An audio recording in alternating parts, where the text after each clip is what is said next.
So here is the personal budget plan template, and you'll know that because the title doesn't say sample on it. So I do mention in the comprehensive guide that there are two ways to use this budget template, or two ways to approach it. And first, you have to identify kind of what's your goal. And in this video in particular, I'm just going over option one. If you do select option two, I'll link the video in the description box below. Now for option one, that's if you want to simply understand where your paycheck is going and just get a clear idea of what your budget should look like. So option one is a bit more simple. And if you select option one, you're just going to go straight to your budget templates and fill them all out. And when I mentioned the budget template, that's sort of like the main template, and that's the one with all the months. So you'll see Jan 1, Jan 2, Feb 1, Feb 2. And if you press on the three dots here, that's going to bring you to the other months for the rest of the year. And the reason why there are two templates for each month is because most people get paid bi-weekly. So that means that month 1 and month 2, so Jan 1 and Jan 2, just simply means pay cycle 1 and pay cycle 2. Now, if you do get paid monthly, what you can do is that you can delete the other month by just right-clicking and pressing delete. Now, I'm not going to do that for this video, but if you get paid only once a month, you can do that for yourself. So there are 4 steps to working with these budgeting templates. Now, step 1, before you even get paid, what you're going to do is that you're going to fill out the initial slash actual budget column. So this entire column here, so for all the sections, that's what you're going to fill out, including the description, which is located onto the left side. Now, as you make the updates here, this field up top, so this first blue field, is going to automatically update it and show you if you're under or over budget. If you're under budget, that means that you have funds to kind of allocate to your expense, savings, or debt. And if you're over budget, that means that you have to decrease either your expense, savings, or debt. And what I've done in these fields is that if you're over budget, it's going to turn red, and if you're under budget, it's going to turn green. Now I'm just going to show you how that looks like by updating this in real time. So for section 1, you're going to input your income or any additional credits that you are expecting to receive in this pay cycle. So for example, pay 1, let's say I get paid $3,000. Let's say for pay 2, if I have like a part-time job, I'm expecting $250. Now, if you're not working a salary job and per paycheck, it's a little bit different. The number that I recommend putting on here is the lowest amount that is the most consistent. So for example, if you're getting paid anywhere between $300 to $800, I'd recommend putting down the number $300 because it's always going to be a lot easier to under budget than over budget. Let's just say like you put down $800, but in actuality you got about like $400. Now you have like a $400 gap that you're going to be over budgeted for, and it's always going to be a lot harder to manage your budget plan when you're over budget. And when it comes to credits, that could be like any kind of government incentives, bonuses, or even like refunds that you're expecting. So I'm just going to put down, for the sake of this exercise, maybe I'm receiving a refund from a clothing store. Perfect. Okay. And here I'm just going to check the field up top here. So it's showing that I am under budget by $33.55, of course, because I haven't allocated it to any of my expenses, savings, or debt. Now, this second field here, we're going to ignore that until later on. So just focusing on the first field. Okay, so for section 2, sinking funds. So that's going to be like essentials and recurring subscriptions. Now, subscriptions technically aren't considered essentials, but the reason why I kind of put it here is because with subscriptions, they're pre-authorized payments. And if you miss it, typically you get charged an NSF fee, which in Canada, it's typically around $50. So that's a lot of money and an expense that you should prioritize not missing. Now, if you do find out that this subscription isn't really an essential, and you don't really use it, then I recommend just canceling it. Now you'll notice that for every template, I kind of put in an account buffer. Now I think adding in an account buffer amount is important because it's going to help to account for unexpected expenses that might come up, sometimes like not within your control. And having this in here would really help to kind of reduce that financial stress if it does come up. So for account buffer, let's say I'm going to put in $100. Now, of course, understand that not everybody has the privilege to have enough room to kind of work with the account buffer. But if you can, again, I recommend that you put this in here. So essentials, that would include, so for example, for my first pay cycle, let's assume that I have my mortgage coming out. So that's going to be, let's say, $2,500. My phone bill, let's say that's $60. My groceries. Now, this is going to be different than dining out. Dining out, I would say, is a privilege. But aside from dining out, of course, as a human being, there are foods that you need to eat in order to survive. So that's why I put it in the essentials section here. So 150. My bus pass, let's say for this pay cycle or pay period, $60. Section 3 is debt. So if you have any debt payments, I recommend you putting it in here. So for the sake of this exercise, I'm going to put it in a Visa. Let's just say I'm going to make a $500 payment. For my savings account, tax-free savings account, let's say I want to put in $250. Now, if you're unsure whether you should prioritize putting more into your debt or into your savings funds, I highly recommend that you see a financial advisor so they can kind of work on an approach that is best suitable for your financial needs. Now, I would say typically it's always good to have an emergency fund so that you have cash at hand in case something comes up that you need to kind of withdraw from. Now, aside from that, I think it's important to pay down your debt, especially the ones that have high interest rates, just to kind of manage the interest that you're paying on it. Okay, now for section 5, that's kind of like other and like non-essential items. So, for example, dining out, and then I kind of put like a miscellaneous section here that would include like, items such as self-care and that sort of stuff. So let's say I'm going to spend 150 for this pay period, and miscellaneous, maybe $50. Maybe I need to grab some like feminine hygiene products. And that's it. So I've completed the initial / actual budget column.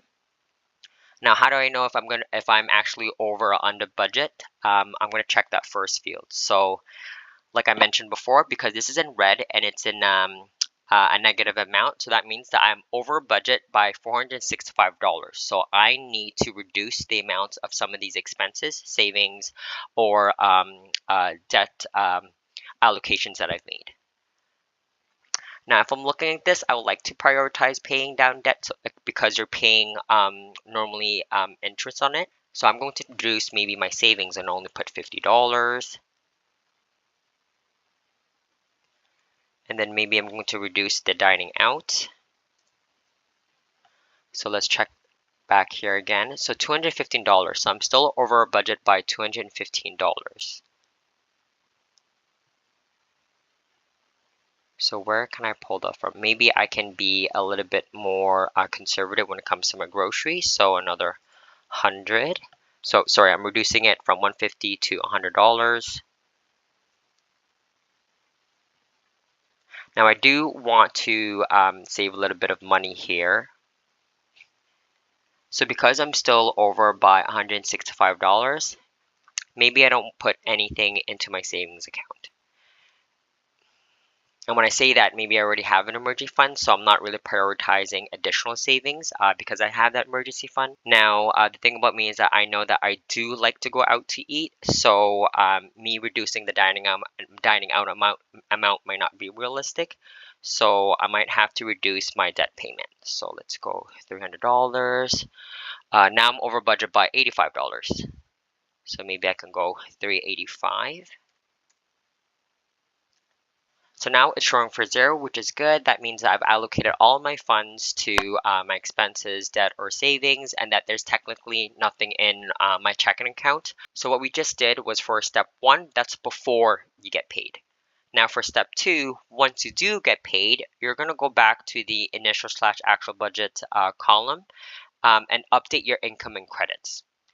Now, if you get paid salary, then there might not be any kind of movement in this step. But if, again, there are any kind of updates to your income or any kind of additional credits, this is a time for you to update it. That's in step 2. So for the sake of this exercise, let's just say I've gotten my pay 1 is the same, my pay 2 maybe I actually got paid less, so I received $200 instead. And then for my refund, let's just say that didn't take place. Perfect. Okay, so once I've updated that, I'm going to check that first field up top, and it's showing that now after I've got paid, I'm actually over budget by $155. So what that means, just like in step 1, is that I'm going to have to update my budget plan again and deduct from my expenses, my savings, or my debt payment. So 155, I'm going to have to reduce that. So maybe for my dining out, I will have to reconsider and be more conservative. So I'm going to spend only $75. But of course, I'm still over budget by $130. So maybe I'll update my debt payment. So let's see, 225. So from 385 to 225. So now I'm under budget by $30. Now I don't really want anything sitting in my checking account. So let's see. So 255. Perfect. So I've allocated everything. Now on to step 3. So between this pay period, so for example Jan 1, and your next pay period, so Jan 2, you can start updating the spent columns. So the spent columns shown here. So that's what you're going to start updating. Now that's not that. Now that might not be applicable to most categories. And this is an important section because this is going to show you your actual budgeting habits versus what you had planned. Now, if the spent amount is the same as the initial slash actual budget column, you're simply going to transfer over the same number again because you're still, because this is still actual spending.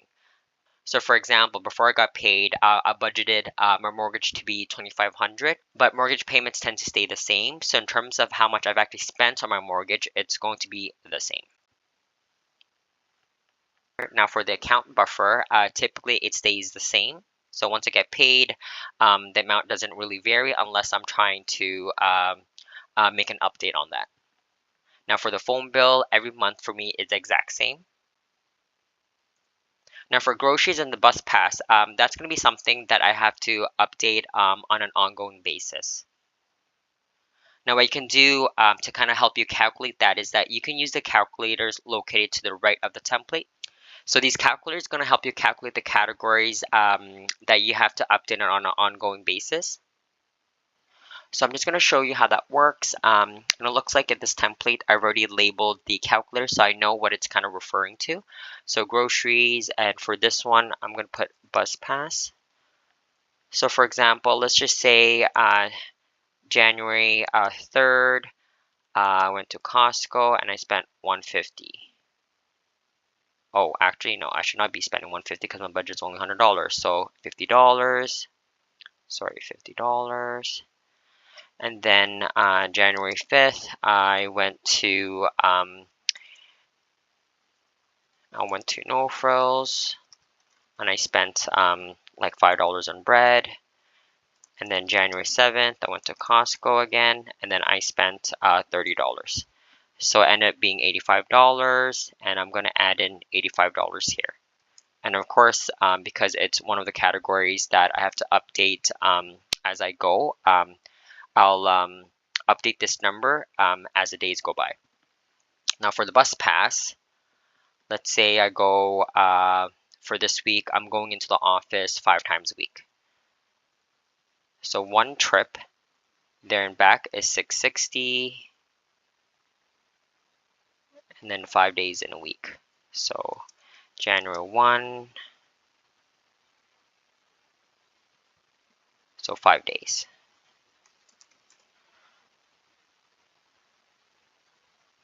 Okay, so that comes up to $33. I'm going to bring this over. And again, everybody's expenses are going to be a little bit different. I'm just simply showing you mine, and as you can tell, it's quite flexible how you can kind of use this. And then, of course, you're going to keep updating this accordingly between this pay and the next pay period.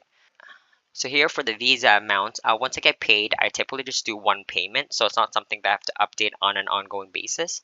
So that stays the same.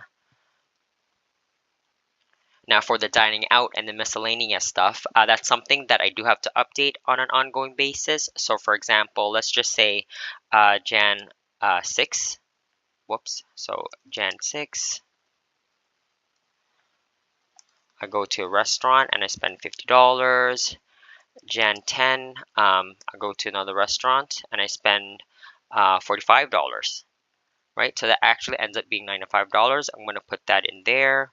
And then in terms of miscellaneous, let's say I grabbed like a face cleanser. Ended up being like $25, and that's sort of like the only miscellaneous item that I spent for this pay period. So what was that? $25. Okay, perfect.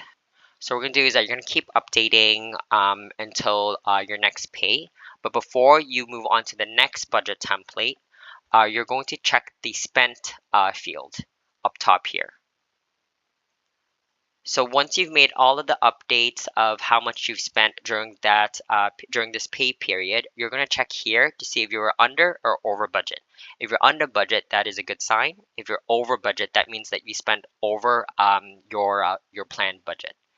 So this looks pretty good. Now, after you've worked through your first budget plan, for step 4, what you're going to do is that you're going to update all of these templates, the skeleton of it.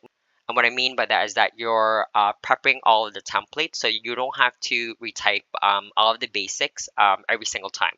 So for example, if you have an idea of how much you get paid consistently, you're going to include all the information for each of the budget plan.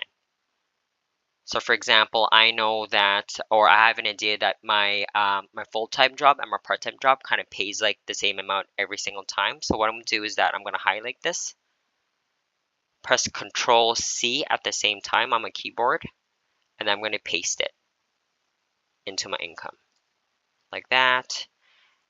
And I'm going to do that for all of the templates. Okay. And I'm just going to refer back to the first budget template because it's already gone through like a round. So you're going to do the same thing for section 2. Now keep in mind that the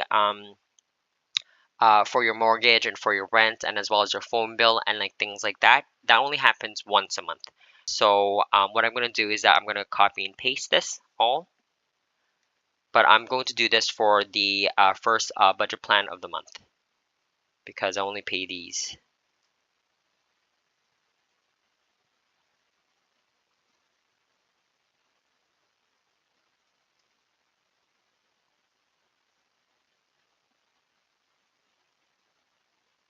And then I'm going to refer back to the first budget template. So now for the, let's see here.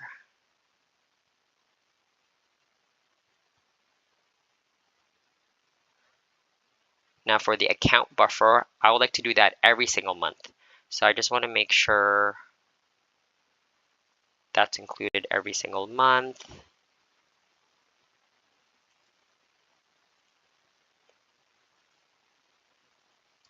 And of course, I'm just doing this for the first few months, just so that you can kind of see how this looks like. Now for the groceries and bus pass, that's going to be every single pay period that I'm allocating money to. So there you go.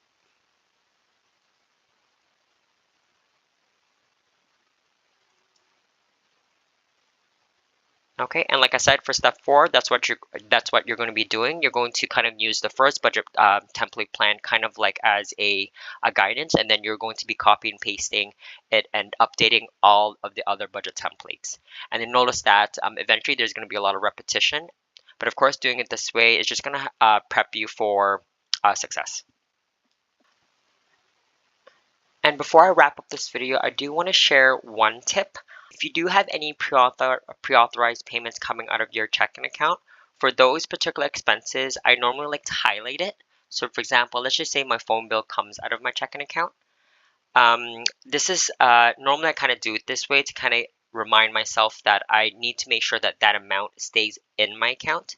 Now, I want to mention that for people who don't have overdraft protection on their checking account, and so if you're expecting a pre-authorized amount coming out of your checking account and you've budgeted for it, but you've forgotten that the amount's supposed to come out and it bounces, well, guess what? You're going to end up paying for that fee, that non-sufficient fund fee.